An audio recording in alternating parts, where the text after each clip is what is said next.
तो ये रिद्धि सिद्धि तो भटकाव होती। रिद्धि सिद्धि तो साधक को गिराता है, रिद्धि सिद्धि तो व्यवधान करती है साधकों को। जब तक आत्मज्ञान की प्राप्ति ना हो तब तक ये चार जो है, धन नारी नाम और रिद्धि सिद्धि, ये गिराता है। और जब ये गिराने लग जाए तो इसका मतलब जो उसके गुरु महाराज ने जो उसे ज्ञान दिया है, उस ज्ञान से भटक गया है।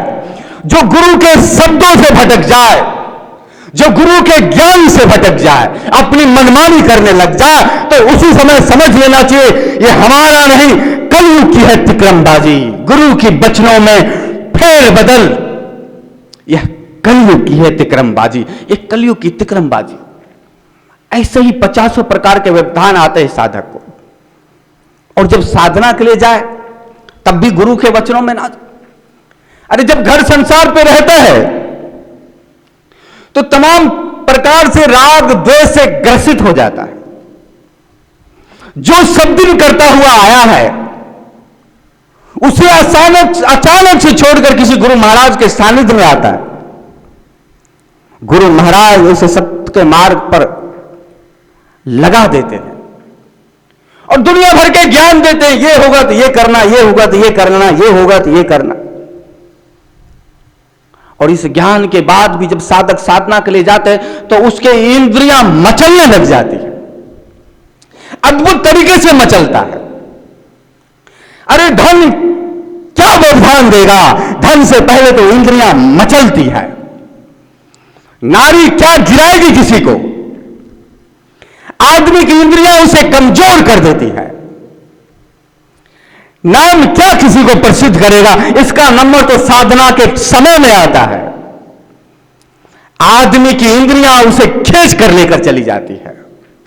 रिद्धि सिद्धियों के बाद में आएगी, ये बलिष्ठ इंद्रियां आदमी को डुबो देती है। सबसे पहले कहते हैं एक संत ने घर बार छोड़ा,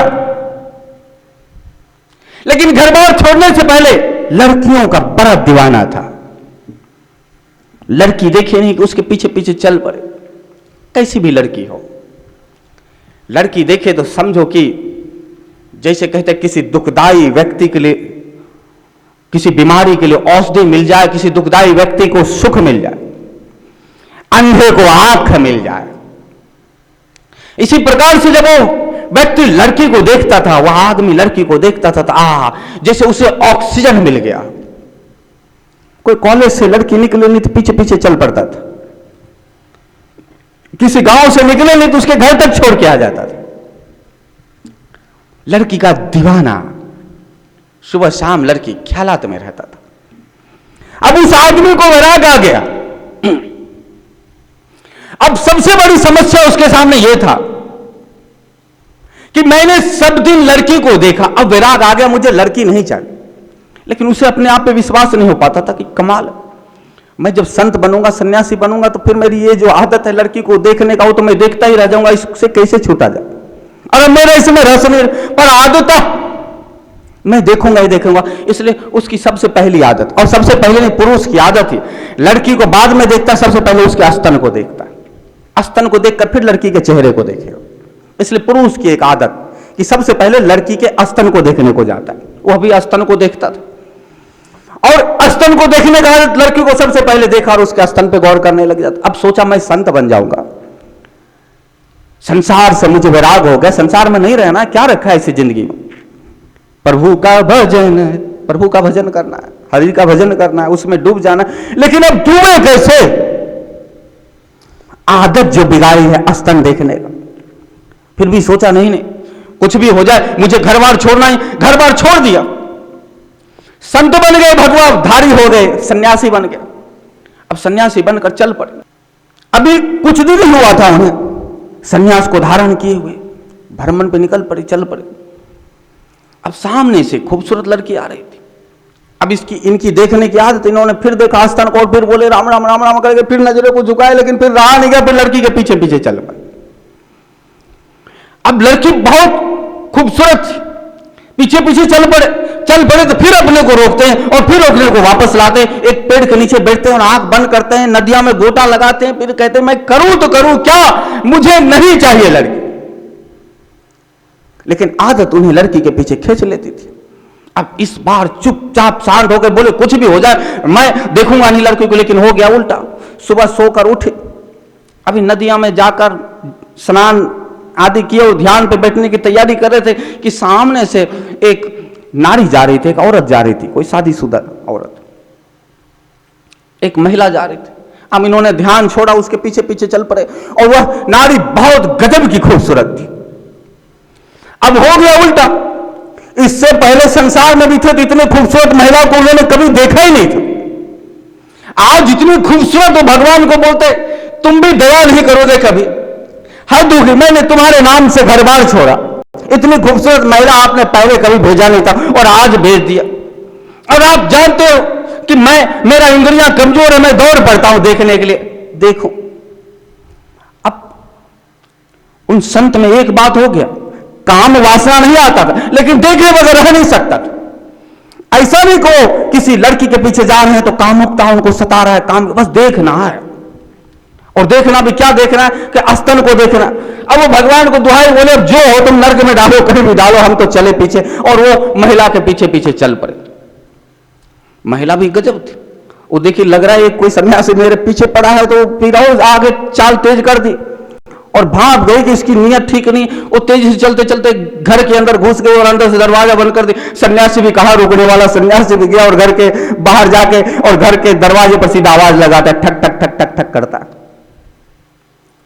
और महिला समझ गई ये वही है सन्यासी, ये मेरे पीछे पड़ा है, पता नहीं क्या करेगा, कौन से तंत्र मारेगा, मंत्र मारेगा, क्या करेगा। वो जाके अपने पति को कह देते।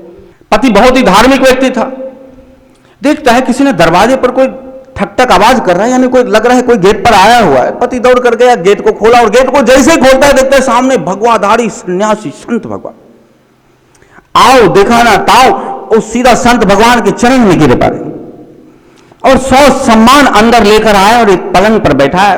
पलंग पर बैठाने के बाद चाय पानी नाश्ता आदि लाया और कराया और फिर कुशल क्षेम पूछता और हाथ जोड़कर वो भक्त कहता है, पति कहता है, प्रभु जी मेरा अहो भाग्य कि आज मेरे घर संत पधारे, भगवाधारी संत आए, वाह वाह। पता नहीं कब का पुण्य उदय हुआ कि साक्षात संत भगवान हमारे दरवाजे पर आए।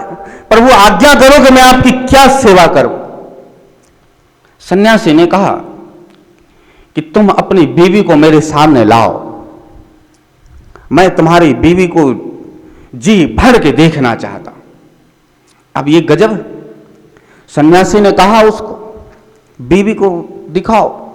और ऐसा कोई सन्यासी कहीं पर जाकर खासकर अभी कहे कि अपनी तुम पत्नी को लाओ और हम उसे देखना चाहते जी भर के, तब तो आओ देखे ना था, डंडा निकाले, दे डंडा मार के सन्यासी की ऐसी की तैसी कर दे, भगा दे, जान नहीं मारना था। लेकिन पति धार्मिक व्यक्ति था, आध्यात्मिक भी था, संतों को समझता जानता भी था। तो उन्होंने पत्नी को आवाज दिया कि जरा सामने आओ, स्वामी जी बुला रहे हैं आप। तो पत्नी को तो पता ही था, ये तो मेरे पीछे पीछे आ रहा था, ये पता नहीं फिर क्या, ये पति भी बताओ क्या कर रहे हैं।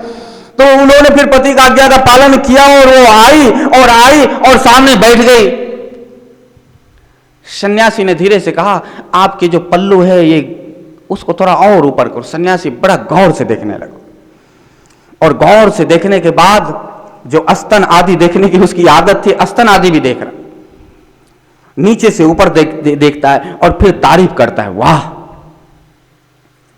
क्या सुंदर तुम्हारे आंख है। पति सामने ही बैठा है।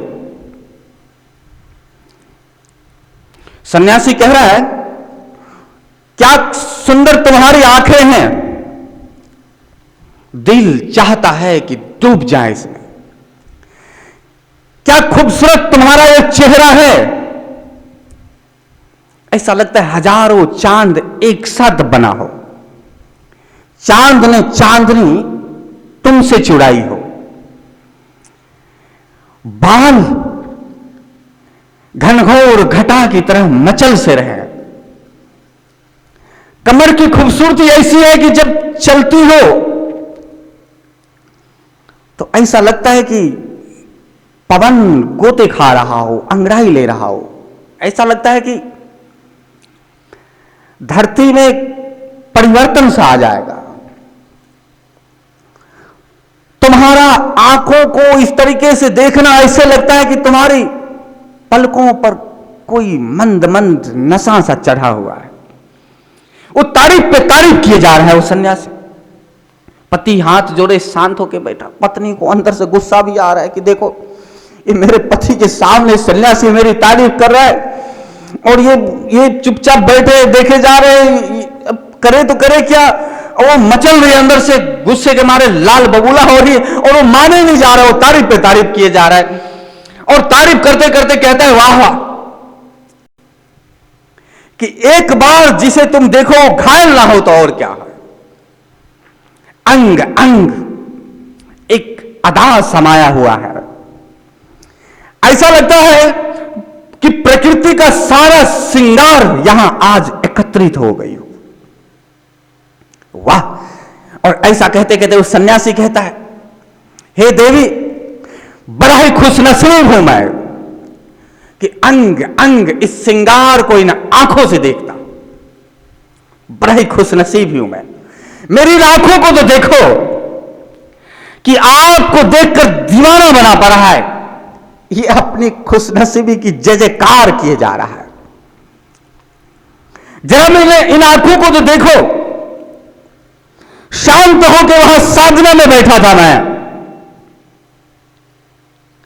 घर बार छोड़ा, कुटुंब कबीला छोड़ा, परिवार छोड़ा, सब कुछ छोड़ा, इन भगवा को धारण किया, संत बना, साधना में लगा।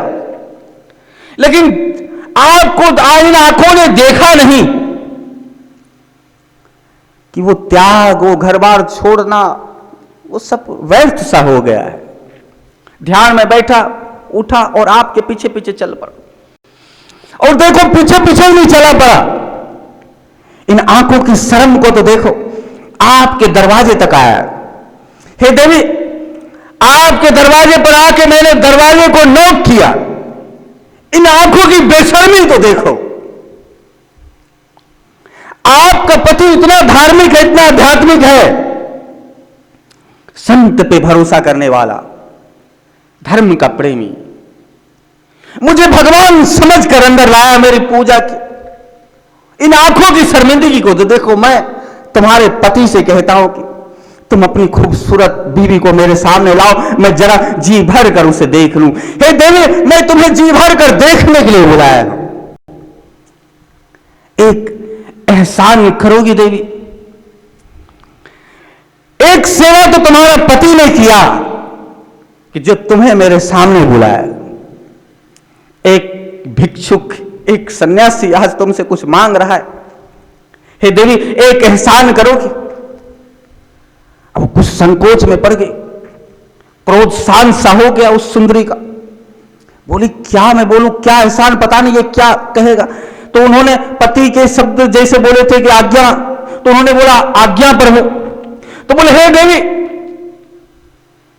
ये घटा जैसे जो सुंदर बाल हैं आपके, जो एक बार खुल जाए तो निस्संदेह दीवाने नशा में बेहोश सा हो जाएगा, उसे नशा चढ़ जाएगा, शराब का नशा जैसे शराबी को चढ़ता है, ठीक उसी प्रकार से जैसे आप अपने बाल को लहराओगे तो उस लहराने की अदा से तो ना जाने कितने घायल सा हो जाएंगे। नशा उसके अंग अंग रोम रोम में समाहित हो जाएगा। उसके आंखों में, उसकी आंख नशीली जैसा हो जाएगा। हे देवी, इस आपके सुंदर बालों में जो पिन लगा रखी हो, 2 पिन बालों को सजाने के लिए, जरा इस 2 पिन का मैं दीदार करना चाहता हूं। जिस बाल को देखकर मेरे आंखें दीवाना हुआ पड़ा है, उस बाल में ये 2 पिन उलझे हुए हैं। हे देवी, एहसान करो मुझ पर, एक भिक्षुक की पुकार को सुनो। एक याचक ने याचना की है आपके सामने। आप गृहस्थ आश्रम में हो, मैं सन्यासी हूं, मुझे ये 2 पिन दे दो। एहसान करो कि 2 पिन निकाल कर दे दो, मैं 2 पिन को देखना चाहता। उस सुंदरी ने अपने दोनों हाथ ऊपर करती है, बाल से दोनों पिन निकाल कर स्वामी जी के हाथ में दे देती। स्वामी जी ने 2 पिन हाथ में लेते और बड़े जोर का ठहाका लगाते बोलते, हद हो गई। जिंदगी भर लड़कियों को देखा, जिंदगी भर लड़कियों के पीछे भागा, स्तनों को देखकर कितना दीवाना हो जाता हूं मैं। कब तृप्ति मिलेगी तुझे ये आंखें? घर बार छोड़ा, संसार छोड़ा, सुख सुविधा छोड़ा, जंगल में जंगल भटक रहा है, कमरों में गया, गुफाओं में गया, पेड़ के नीचे बैठा। अब तेरे पास क्या था छोड़ने को? क्या बचा ही था क्या? फिर भी एक नारी की सुंदरता ने तुझे मोहित कर लिया। फिर भी एक नारी की सुंदरता को देखने के लिए तू ललायित हो गया। फिर भी एक नारी की सुंदरता को देखकर, उसके सौंदर्य को देखने के लिए तू दौड़ पड़ा पीछे पीछे। लज्जा की भी हद होती है, उसके पीछे पीछे आया। वो लोग तुम्हें भगवान समझते हैं और तुम सुंदरता में खोए पड़े। तुम उसकी सुंदरता के पीछे आए, तुम उसके स्तन को देख रहे हो। हद हो गई आंखें, मैं समझ गया, तुम मानेगा नहीं। मैं समझ गया तेरी क्रूरता को, तू मुझे गिरा के रहेगा। तो बदनाम कर दो तो ठीक है, लेकिन साधना के प्रथम मार्ग पर ही तो मुझे गिरा ही दिया, तो गिरा ही दिया, मुझे पतित ही कर दिया। मैं आगे ही नहीं बढ़ पाऊंगा, मैं गिर ही गया इस सौंदर्य देवी का। इसलिए हे देवी, यह सुंदरता जो मैंने देखा, यह आखिरी सौंदर्य होगा तुम्हारा। अब मैं आज के बाद किसी लड़की को देख नहीं सकता। उसने दोनों पीन लिया और अपने दोनों आंखों में घुसेड़ लिया और आंखें उसी समय फूट गई। और इस बार जोरदार अट्टहास करता, अब देख लो स्तन को, अब देख लो सौंदर्य को।